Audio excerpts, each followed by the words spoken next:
Giants fans, what is going on? Welcome to part 2 of the quarterback talk. Entertainer was here for part 1. We couldn't think of enough for hopping on. Obviously, the comments today, the video that we released, the clip showing the discussion about what the Giants are thinking about quarterbacks and whatnot. It's got a little too feisty on Twitter, so I took it down. We left it as vague speculation. I don't want anyone to think we did it as what do you call it? Clickbait, but it was just something that came up on the show, and it was kind of an interesting point there. So, regardless, we're just going to move on here to part 2, which is all the quarterbacks that are likely going to be day 2 or day 3. Truth, thank you for joining again, man. This is episode 2 of season 3. How you doing? I'm doing good, and let me just echo what you just said with the entertainer. That was a fun podcast with him. I had a great time with him, great insight, talking football with him. Absolutely. And just to summarize that episode, the interesting takeaway that I kind of got there, is as we talk about this with the 6th pick, it seems more likely that the Giants get a quarterback in the first round if they trade up or if they trade back.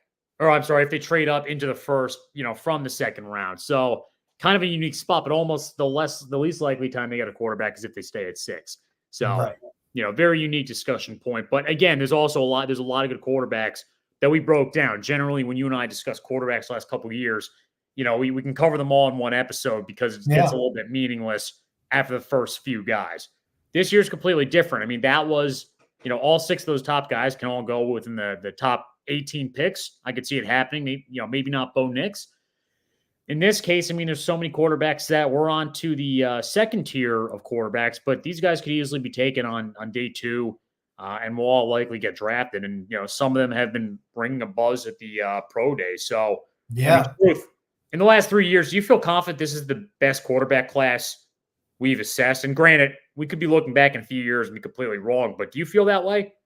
Yeah, the one that comes to mind was obviously the 2000, all the hype. The 2018 when they had, Baker Mayfield and Darnold and all those guys. Allen was coming up, and Malik Jackson came up. Lamar Jackson last end of the first round, right?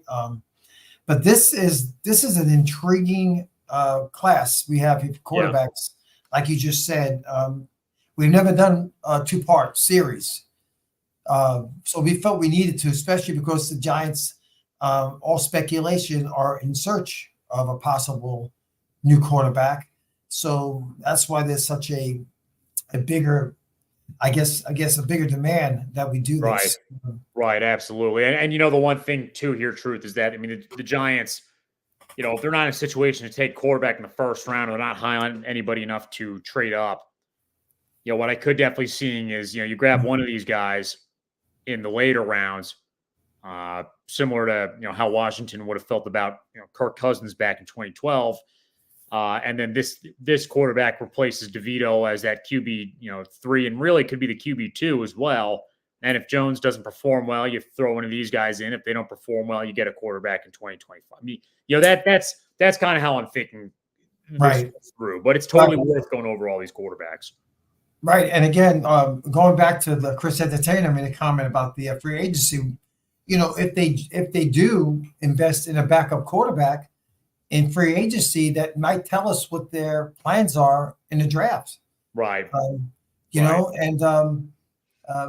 There's a lot of speculation, a lot of options the Giants can go in this draft, and again, we don't know what Joe Shane and what Brian Dable are thinking. We don't know.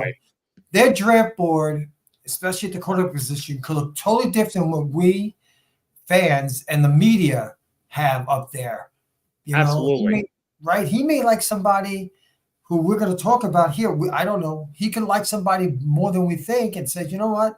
This could be the guy I like to pick late in the second or into the third day, Totally. It's worth talking about these guys because you never know. You never know. And again, the thing is with the free agency this year is, the Giants are a little bit cap limited to bring back a quarterback type like Tyrod Taylor. So they might look to these guys as that, we need a backup that has some experience. And by the way, if there's one common theme here, these guys have experience. because of the rule, right? I mean, some of these guys were born,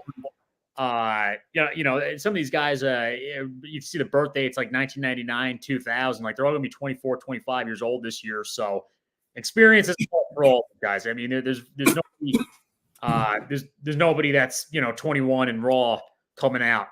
I know that's so unique. You're right. There's Yeah. like 3 or 4 guys like this, or Right. maybe more. Yeah. Right. I mean, a lot of these guys have 3 years starting, and in one of these guys' case, they played for 3 different schools. They transferred twice. So Wow. we got a lot to talk about. Let me just first, because we didn't really talk to the fans. We brought up some comments here and there on last Wednesday, but I just want to say, Mark, thank you for always coming through, man. We are glad that you're here. We are doing great. Hope you're doing well. And then Cody, I know we were interacting today on Twitter, so I'm glad that you're popping up in here as well. Love it when we engage and get fans on the show because we just want to talk. So feel free to comment. Take a QB this year. Don't wait. I love this stuff. Just keep bringing it up. Bring it in. We'll interject throughout. And if you have a comment to discuss something that you want us to talk about, I mean, now's the time to do it. So, well, look. So the quarterbacks that we're going over tonight, I'll just I'll list them now. Somebody gave me that feedback to list them before we just randomly go into it. So Joe Milton from Tennessee, Michael Pratt from Tulane, Spencer Rattler from South Carolina, Jack Plummer from Louisville, Sam Hartman from Notre Dame, and Travis Jordan from Florida State. So let's start at the top. Let's start with the guy from Tennessee, Joe Milton. I think the one thing that's very unique about this dude is how big he is. He's 6'5", 245. I mean, that kind of reminds me of, and he's actually taller than him, but Roethlisberger a little bit, and what I liked about that for Roethlisberger being a little bigger, he was a little tougher to bring down. Yeah, he was. Yeah, he was tough. And that's why I'm like, oh, that, size is great and everything like that, but I don't really know if it's translated in his game like Roethlisberger. So tell me about Joe Milton, Mike. I mean, what are your thoughts on the dude? Well, look, again, you just pointed out that one of the biggest attributes is his size, right? Yeah. And he also has a very strong throwing arm, probably the best arm in this draft in terms of just sheer power, how he can throw a football. Again, that doesn't translate to an accuracy, but he's not a bad quarterback. He does have, and again, all the quarterbacks we're going to talk about, guys, aren't perfect, and they're going to need work. That's why they're going to be drafted in the later rounds, obviously. That's why they're being discussed on Sunday and not this past Wednesday. That's right. And this guy, again, I'm saying his accuracy is limited, and he needs to work on his footwork, but there is something there with him, and he will be drafted. Make no mistake about it. Joe Milton will be drafted, and a team that gets him is going to understand that he is a development, and they're not going to throw him into the fire, into the wolves right away. They're going to work on him, develop him, and not rush him. But there is something there. He's got the talent to be a pretty good quarterback. Who knows how high his ceiling could be? It just depends on him. How well he adjusts to the NFL game, speed, and understanding, it's not just athletic ability, it's also understanding the playbook. As we all know, certain quarterbacks have a hard time with that. But I think this guy is going to be probably better than we think. And one day we're going to think back, wow, we can't believe he was a round 4, just like we talked about Cousins. I think he's gonna do well in the NFL. I don't know how well, but here's a guy who is worth. If you're gonna take a quarterback and develop him, be patient with, he would be somebody who I think would be worth a late round pick. What do you think the biggest developmental piece might be for a dude like this? Because I think we got to deep dive into it with every quarterback. I know the one thing that he gets criticized on is the offense in which he played in at Tennessee, which had him doing a lot of first reads. And yes, that's one of the biggest knocks on Daniel Jones, right? So, I mean, what we hope for with these quarterbacks, and that was honestly, this has been an issue with even the couple guys that we talked about with the entertainer the other day. A lot of these dudes have that issue, right? The one read offense. So, I think Bo Nix was one of them. But do you think that's his biggest flaw right now, or do you think there's something else? No, I also think he needs to work on a little bit more footwork. And get better, be better a little bit more accuracy wise throwing, because you get the NFL guys, you got to get that. You got to throw. You have smaller windows to throw the football. It's a faster game. I think that's a big adjustment he'll need to have. And I think every single quarterback we're going to talk about here definitely is going to be the progression in Yeah. reading defenses, like you just said. I think every one of them will fall in that category. The game's going to move so much faster than it did in college for them. And not many quarterbacks have the luxury of getting their first read and the guy's wide open, they throw the football. It's usually a second, third read. So yeah, I think he has a couple of things he needs to work on, not just one thing. But he does have the physical, the size and the arm strength, which is something that's God given. So yeah. that And goes here we well got for from Cody. Cody's done a little homework on the dude. He's saying there's a bit of an accuracy issue with the him. guy. Yep. I know that's been a knock. Yeah. Yeah. Yeah. And they can work on it. That's footwork. That's the learning how to these guys can get better. Quarterbacks have gotten better once they turn pro in their accuracy. You get better coaching, more, they can focus more on that because now it's a job. It's not just college football, Yeah, So and we had Kurt Warner on the show, and when we had Kurt, he was kind of talking about that. I mean, the accuracy was what really came together when he was in the AFL and over in NFL Europe. oh, okay. But he's one of the most accurate quarterbacks ever, right? That was his special attribute. So yeah, these are definitely things that can get worked on. The thing is, the only thing that kind of sucks here, Cody, is you bring up this point. I mean, again, he's 25 years old. I wish that was his issue at 21. Right. Right. And again, that's why he's going to be a day 3 pick. Exactly. Somewhere day 3. I don't know where, but I'm speculating probably 4th or 5th round. I'm speculating. Yeah. No, I agree. He did okay in the during the senior week, though. I will say that. Oh, he yeah? did okay.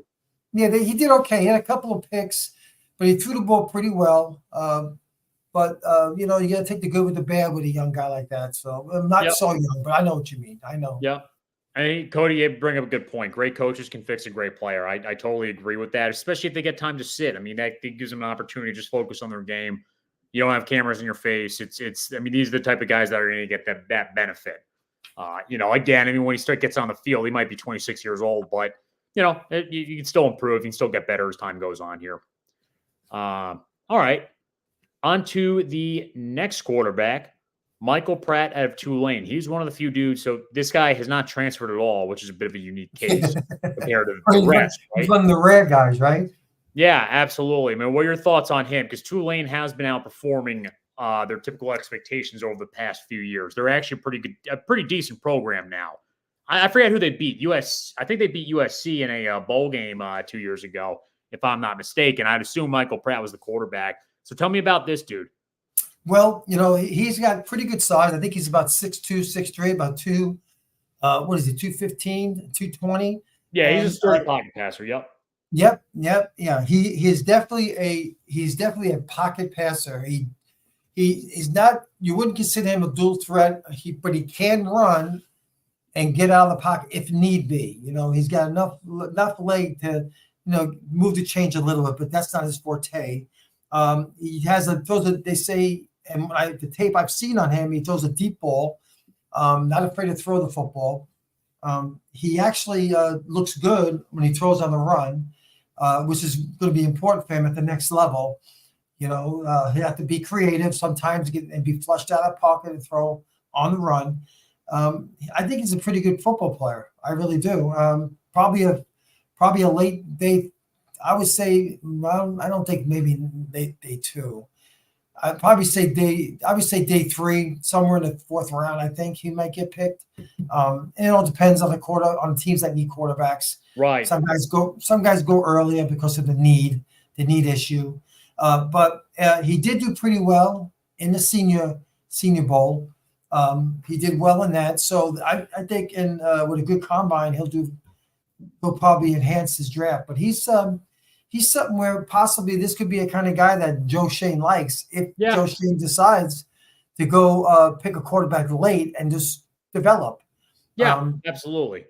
I think one of the struggles is how's this guy going to do behind a bad offensive line, right? I mean, if Jones goes down and this guy gets thrown in there, I mean, it's just, if Jones is getting hurt, if he gets injured, the odds are we have a crappy offensive line again. And if this dude goes in, that's one of the main concerns, right? At that point, you'd rather have an athletic quarterback. So we don't have to go to the third string. That's true. But you know what? Any rookie quarterback coming up, he's talking about a bad offensive line. he's going to have problems. Even if he can run, he's going to have to run and create plays with his legs. And you don't want your quarterback being vulnerable like that. No, Um, absolutely. but this kid did a good job. He had what do you have this year? 22 touchdowns, 5 interceptions. He did okay. Had a good day last year. Did a little better with more touchdowns. So this could be one of those guys that we'll look back and say that he was a good value as a day 3 pick. Yeah. In the NFL. Yeah, I will be honest. I mean, the one thing that does go through my head a little bit here is I do, when I see somebody playing at like one of the non-Power 5 conference level, and he's still playing D1 football. He's playing he played against USC. I do want to see bigger stats, and we talked about the other night, and stats don't tell everything. Stats do not tell everything, but we had Craig on as actually a guest 2 years ago to talk about Wills. Malik. Yeah. Yeah, and he brought that up like there's some crazy plays the dude was making, but if you actually look at his overall stats, they were not big for Liberty, right? And Tulane, again, this is non-Power 5 football, so but you still want to see some excellence there, kind of like what we saw out of Josh Allen at Wyoming. You saw some boneheaded plays out of the dude when he was at Wyoming, but that's my only minor takeaway. And again, I don't want to harp on stats too much because they don't tell the entire story. We see that time and time again, you especially. So, yeah, Josh Allen was unique because he had such a cannon of an arm, and he was mobile, but such a big guy, and that's what intrigued people. And then, that's why he went so high in the draft. I mean, you can't, like I said, you can't teach that. When someone could throw the football like he did and is big and strong and can run, be elusive. So, but by no means, Michael Pratt is not Josh Allen. As we're not saying he is, but he has good size and he could be a nice developmental draft pick quarterback and let him develop. Don't rush him. Absolutely. And I will say this, one thing that I love is when there's program elevation, doesn't always mean everything. I mean, Mahomes, his senior year at Texas Tech, they were 7-6. Who knows? Maybe they would have been like 1-11 if he wasn't there. Tulane has been playing pretty damn good football the last couple of years. They finished ranked 9, by the way, in 2022. Yeah, they did. Yeah, they did. So I love seeing that. And to win against USC at the Cotton Bowl. I mean, a New Year's 6 win, that's very impressive. High scoring game, too. So that was one of Joe Milton's highlights while he was there. So look that one up if you have free time. Just watch the 10-minute clip of that. All right, so how about onto a name that really does get thrown around here? And if there's anybody on this list that's going to pass the dudes that we talked about the other day, it's this guy. It's Spencer Rattler. So University of South Carolina, he was an Oklahoma guy playing under Lincoln Riley for a little bit. Right. I think Caleb Williams actually came in to replace him at Oklahoma. They both transfer. Caleb follows Lincoln Riley over USC. Spencer Rattler goes to South Carolina. What are your thoughts on this dude, Truth? Well, he's well-traveled, isn't he? He's well-traveled, yes. Yeah, you could say that at the very least. He's an Arizona guy, too. Yeah, right. Well, look, I actually see him being drafted earlier than anyone else we're going to talk about. Yeah, he's certainly, and he might jump one of the guys on the previous list, depending on how they're assessed. Yeah, he actually did well in this past week, in senior week in a bowl. He did it very well. He made all the throws. This is what I watched the highlights and everything. He made all the throws, and he showed a lot of good mobility, throwing on the run, being more creative. This is the kind of guy that I don't know. I like him. I don't like him. I don't know how he'll be when he gets to this big stage, the NFL. I don't know his personality. That's another thing we talk about. These guys' personalities, when they go through the interviews during the draft, a lot of GMs, that is key to these guys. Right. Right. And it's key for him too. I mean, look, I rarely bring up, personality issues. I am not the one to harp on things. Even, the other night with Caleb Williams, I mean, I really didn't want to spend too much time to talk about the nails, the you're crying. We're not. I don't want to dive as deep into it as some Right. people do, right? But this case with Spencer, I mean, he has. I mean, and you can watch documentaries about him. He was in some sort of quarterback, documentary. I think even going back to high school, and it just seems to have a. And granted, that documentary may have made things look worse than they are. Yeah. But, the word on the street is that he can be a bit arrogant when he got switched in for Caleb Williams in the Oklahoma game. If you see how he reacted, he didn't handle it very maturely. And look, I mean, the thing is, when you already get that bad reputation, nobody's looking out for you if you fix it. So maybe he did do better at University of South Carolina. If you guys think that, I mean, just let me know in the comments. Again, don't want to harp on it too much, but it's if you're getting a developmental piece, you don't want to go for a dude that might have a character flaw. That's a good point, Spartan. And another thing I did read upon with him was, like all these quarterbacks have strengths and weaknesses. One of the weaknesses I seen on the many websites that I read about his scouting report was the turnovers in his decision making. So that could mean he throws into a crowd, makes bad decisions, throwing a double coverage. I haven't watched a ton of tape on him. I'll be honest with you. I did watch enough where I kind of feel I think I know enough of him where I think he's going to go in the draft. But he's a super good athlete, and he does have an arm. He does. He's got a good arm, and again, we some teams may see this guy as a late second round pick. Right. Some guys may not. It all depends on these teams how they view these guys. His touchdown to interception ratio is not, great. It's not phenomenal. I mean, he had 19 touchdowns last year, 8 interceptions. Parcells used to have like a rule of thumb where it was, he wanted to see 2 to 1. I think nowadays I want to see 3 to 1.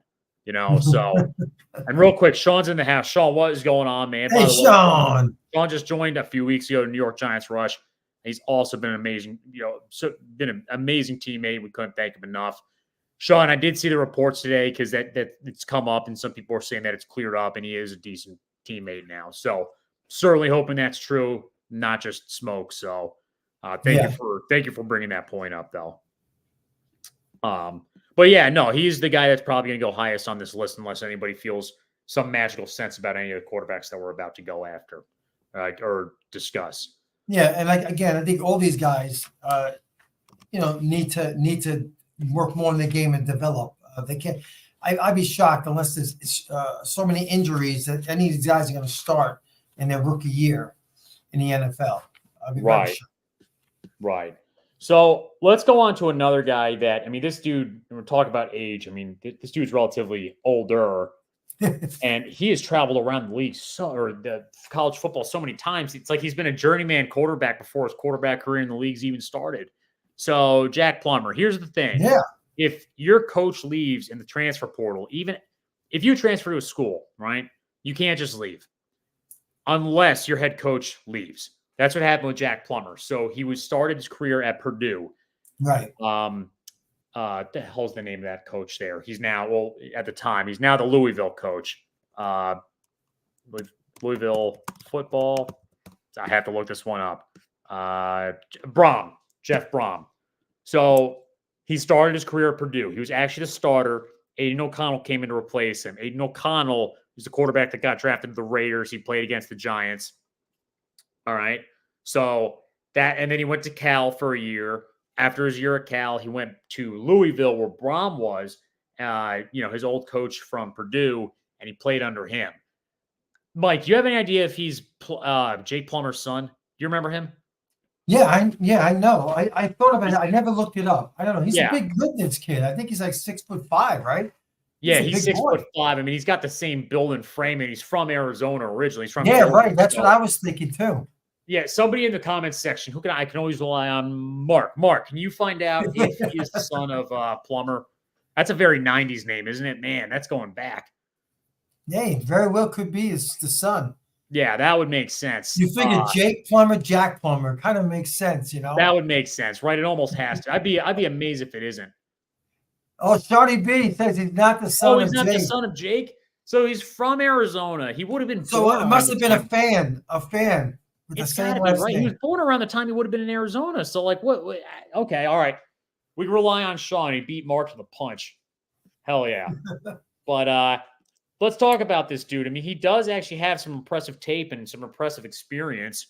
Really at all the schools that he played at. So, what are your thoughts on this dude?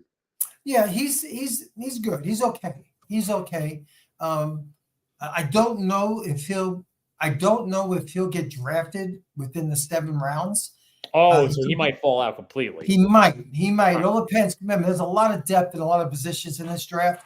But if he does, I mean, I see a 7th round draft on him if that's going early for him. He didn't do well from what I read in the bowl, in the Senior Bowl. He didn't do well.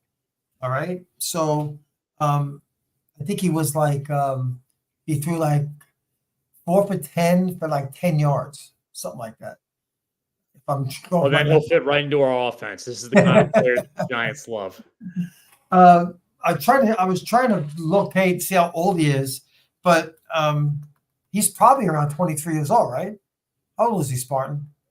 No, I think he's one of the 99 born dudes. Because I mean, he's transferred 3 times. So that's right. He's older then. Okay. Yeah, he started, I think, in 2018. Let me look him up. He's born in 1999, so he's going to be. Oh, jeez. Yeah, he's going to be 37 next year. That's hilarious. No. Yeah, so that's what I'm saying. This guy, I think, will be a late if he gets drafted. He'll fight to get on to make the roster. If not, maybe he'll make a practice squad. Again, he has good size, good arm strength. I did see that good arm strength and some of the video I saw of him. Yeah. Pretty mobile, moves pretty well for his size. I wouldn't say he's a dual threat though, but at the college level, he's suitable to move the chains with his legs. Yeah, he does have a crappy touchdown to interception ratio. He doesn't even qualify for the Parcells level. It's 21-12. That's garbage. Now he did listen. Louisville also did very good this past year. They had a very nice turnaround. They had not been this good at football in several years. Hey, it's like every 5 years with that program, they have like some top 10 season. The Lamar Jackson, 2006. There's all sorts of random ones. But I think the problem that I have with Plummer when I watch his tape is that, with a lot of these other dudes, I don't feel that I see with a lot of these other dudes, I feel like I see some sort of attribute that is a good foundational piece and other things can come into play and they can work on those things. Jack Plummer looks like he's almost like reaches max capacity at all these different functions of the game. Like he doesn't have, it's not like, okay, his throwing's got to get better, but he's got this unbelievable athletic ability, or his passing's great. He just has to work on his pocket awareness. It just, there's too many things. He's not really balling out in any category, which leads me to believe that they'd have to do a lot of work to get this dude up to an NFL level, especially a starter level, Yeah. So that's it. Like that's the only negative. Well, that's a big negative, but that's my main problem with Plummer that I don't feel with the other dudes here.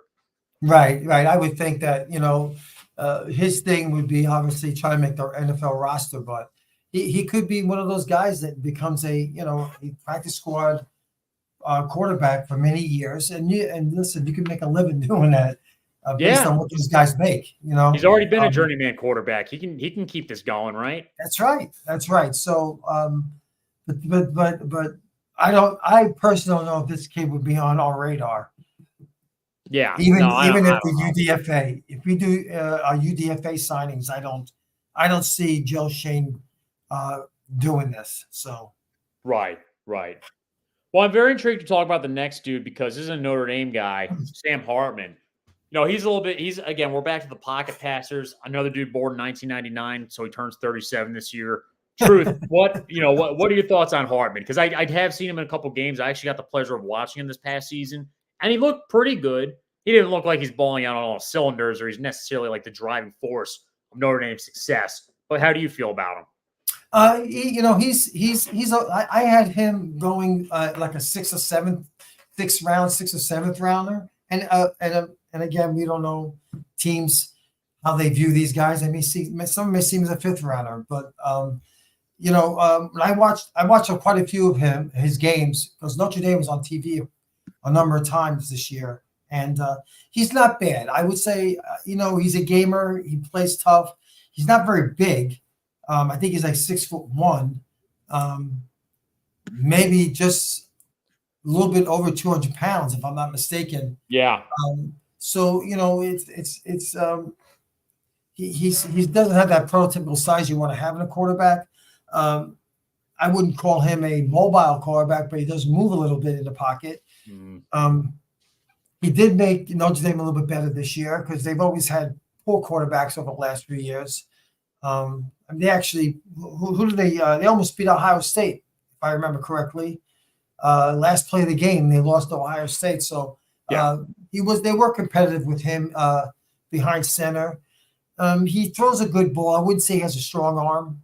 I would say average arm. I just think he's probably his best attribute is his leadership on Notre Dame. He definitely was a leader on that team. Yeah, definitely. He came in as a super senior or whatever to help. It was a doctorate program, I guess, and he did do a good job of leading Notre Dame, right? And Sean brings up an interesting point. So he was at Wake Forest before Notre Dame, and they did have, Wake Forest was the last Power 5 program that never cracked the top 10, that ended up cracking the top 10 in 2021. So they had an impressive season. And Kenneth Walker, the running back, transferred out that year. If he had stayed there and played with Hartman, they could have been even better. So it was a very impressive run there. He's got an extensive career going back. That's a good point, Sean. I appreciate you bringing that up. He's probably got the best beard than any quarterback in the draft. He's got a thick, luscious beard and a good set of hair too. He's a crisp-looking quarterback, but we don't typically break that down for their draft stock. Of course, it's not common for us to talk about that. All right, well, let's go to the last dude that we have to talk about. This is actually my personal favorite because I feel like he's proven a lot in the year that he balled out in 2022. Yep. Unfortunately, he got hurt this past year, leading Florida State to an undefeated season. He's probably my favorite just because I have a thing for the athletic quarterbacks that are mobile and can get out of the pocket really well. I think there's some things in his passing game that he can work on. Obviously, the injury's harping him a lot, but I love this dude. What are your thoughts on him? Well, you know what? Since you love him, I'm going to let you talk first about him, and then I will interject what I think about him. Tell me about him. What you feel? I know he's very mobile. He was a player broke his ankle, definitely a dual threat. Yep. So give me your take first. Yeah. So the athletic ability is kind of like the foundation piece. Him moving in the pocket is almost better than anybody on the first list that we discussed. Obviously better than the McCarthy's of the world. Yeah. But I would actually argue that he's pretty much just as good as Jaden Daniels, right?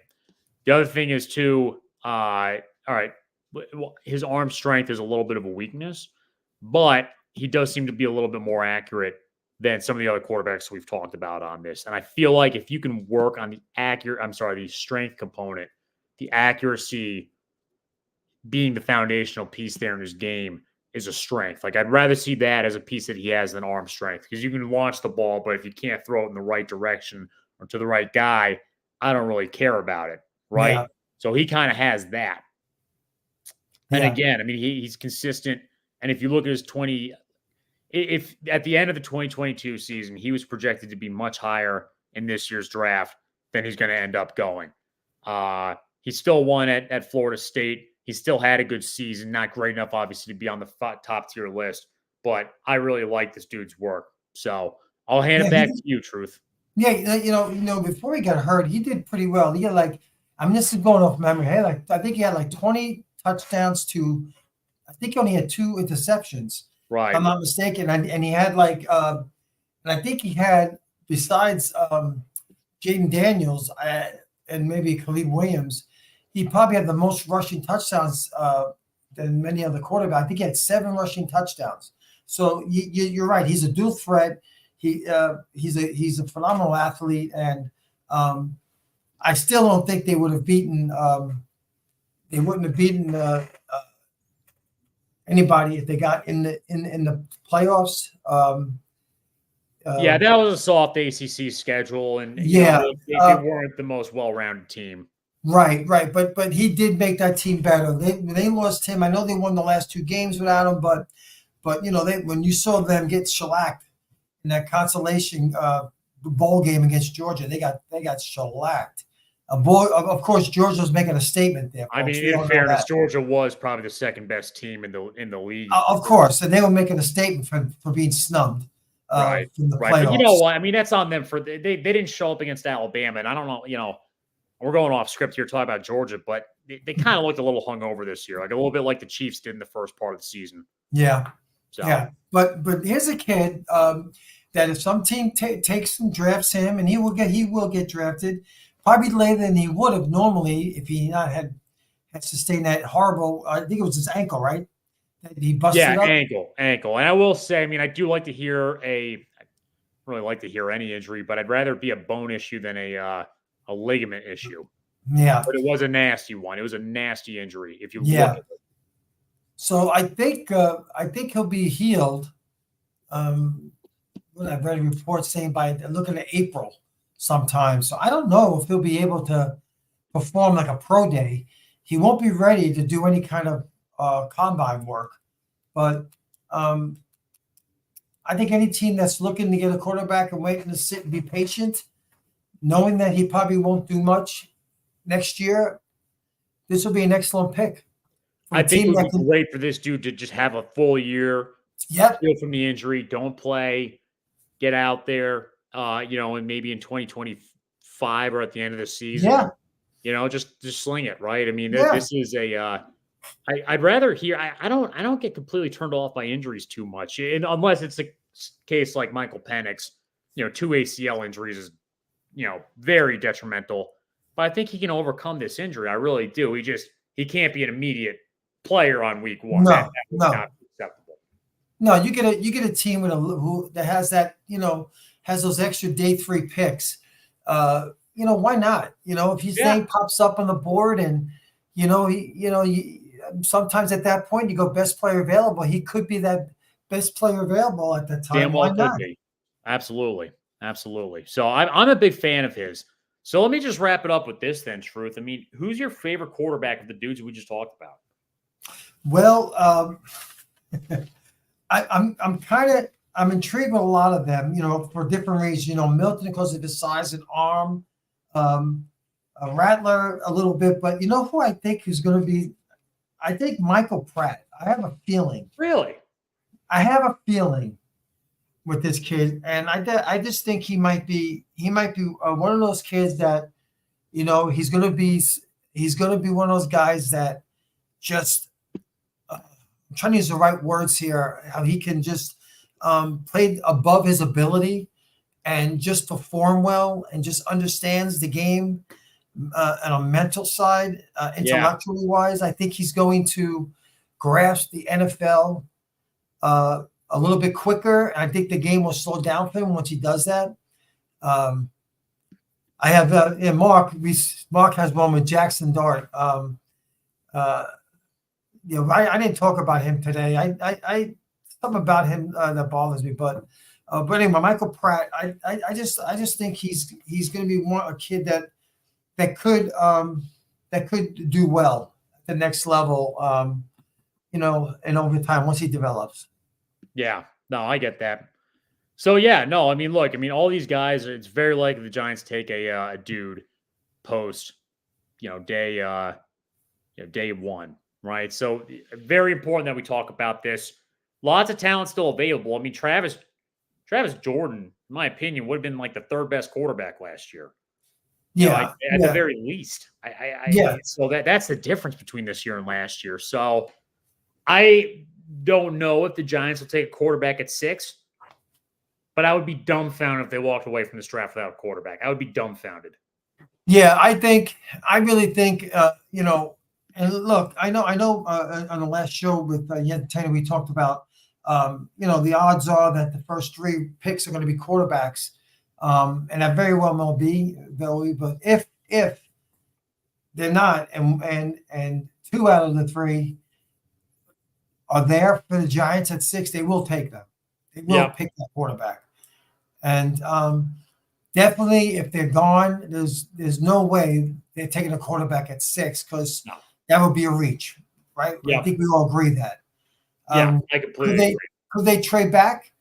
Could they trade back? Yes, they could trade back. Definitely. Will they trade back? We don't know. Yeah, we don't know. I mean, they're still discussing in the building. Oh, man, the only thing I'm hoping about at this time is they get a defensive coordinator figured out. However, that will be discussed tomorrow on the New York Giants Rush podcast. Giants fans, I do want to say this. Thank you for tuning into the show. We are moving this to Sundays, at least for now, just for scheduling purposes.